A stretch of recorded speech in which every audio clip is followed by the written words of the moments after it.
Patricia Altschul, that's right. We have the Grand Dame, the matriarch of Southern Charm here with us today.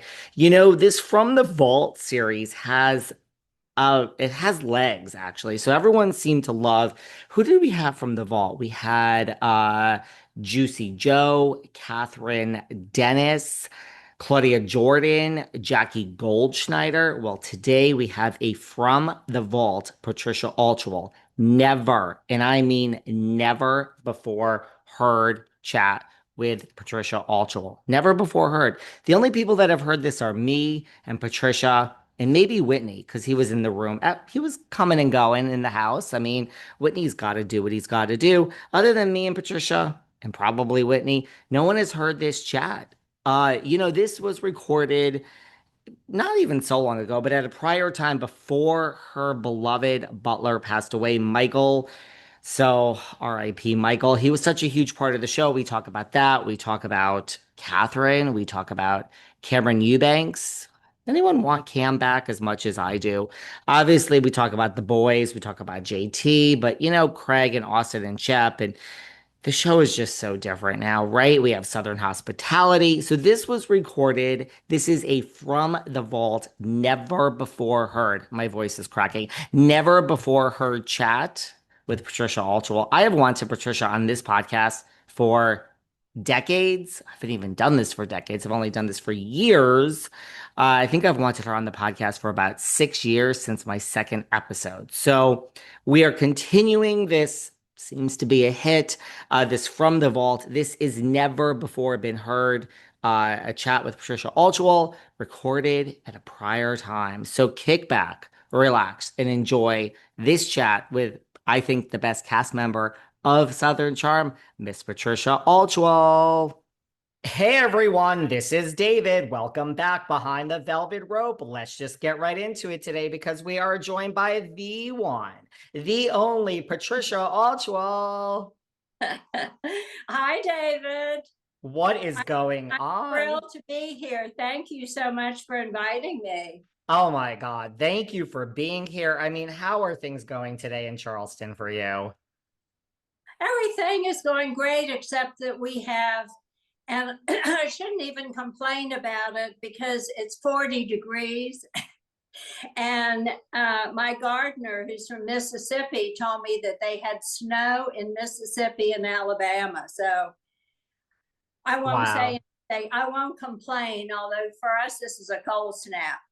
I'm in LA today, and it's kind of cold here too. So, but I split my time between here and New York, so I'm not complaining because I hear New York is like covered in snow. Yeah, I think you're in the right place. Well, listen, I mean, 9 seasons ago, did you ever think when Whitney came up with this idea for, to document a group of his friends and, it started on Bravo that we would be here 9 seasons later? Not in a million years.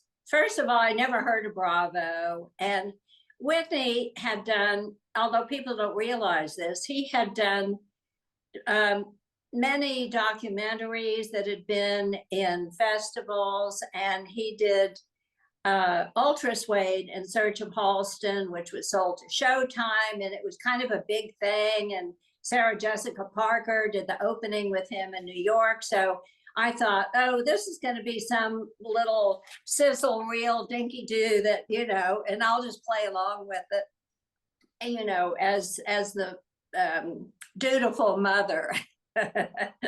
Little did you know.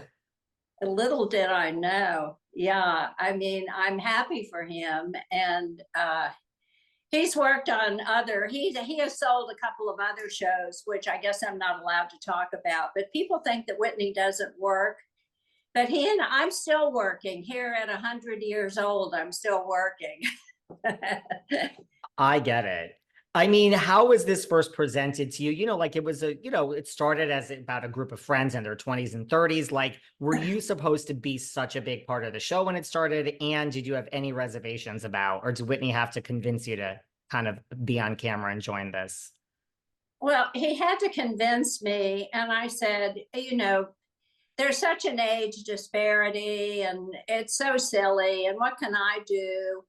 and I knew all the guys and I found them vastly entertaining and I like them all because they're all naughty and it amuses me. But I thought, who on earth would want to see them in action?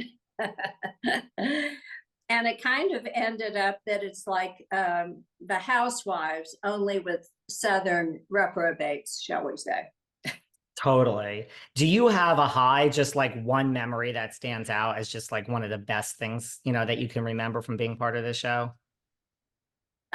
Yes, when I hired Mr. Kale to throw out Ashley Jacobs. For whatever perverse reason, that gave me great pleasure. That was a great moment. What about a low? Like, do you remember just a low or like a moment of drama that you're like, oh, I'm over this part? uh, well, the low for me personally was being filmed in a wheelchair. I broke my back last year and I was flat on my back. I couldn't even sit up for like 3 months. And they kept saying, oh, come on and be filmed. It's real life and people want to know why you're not on the show. And so I hated seeing myself in that position because my whole thing has been to be healthy, to present myself as somebody much younger than I really am and kind of keep up with all these youngins. So that was a low for me, but I did it anyway. But I insisted on makeup.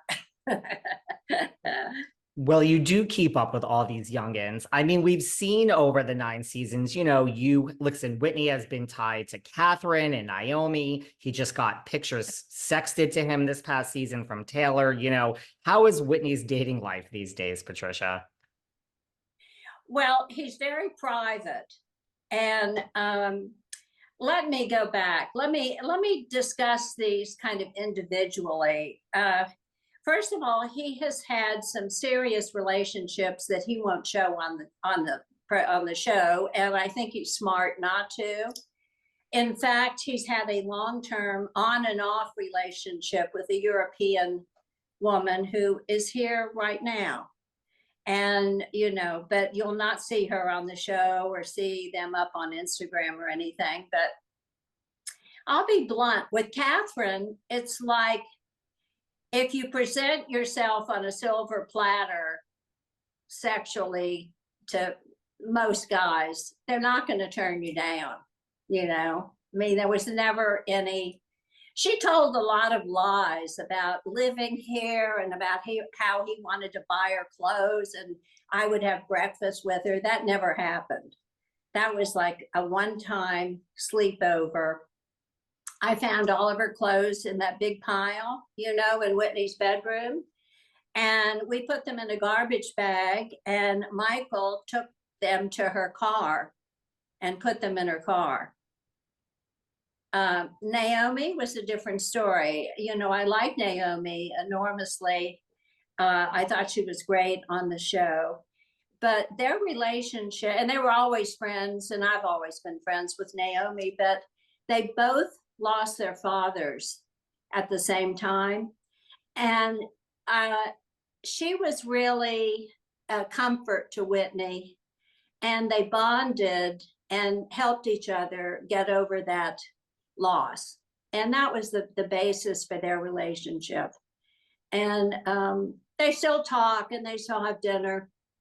But that was really, because Whitney didn't say, he had to film even when he lost his father, but he never talked about it. I mean, I think he's too private.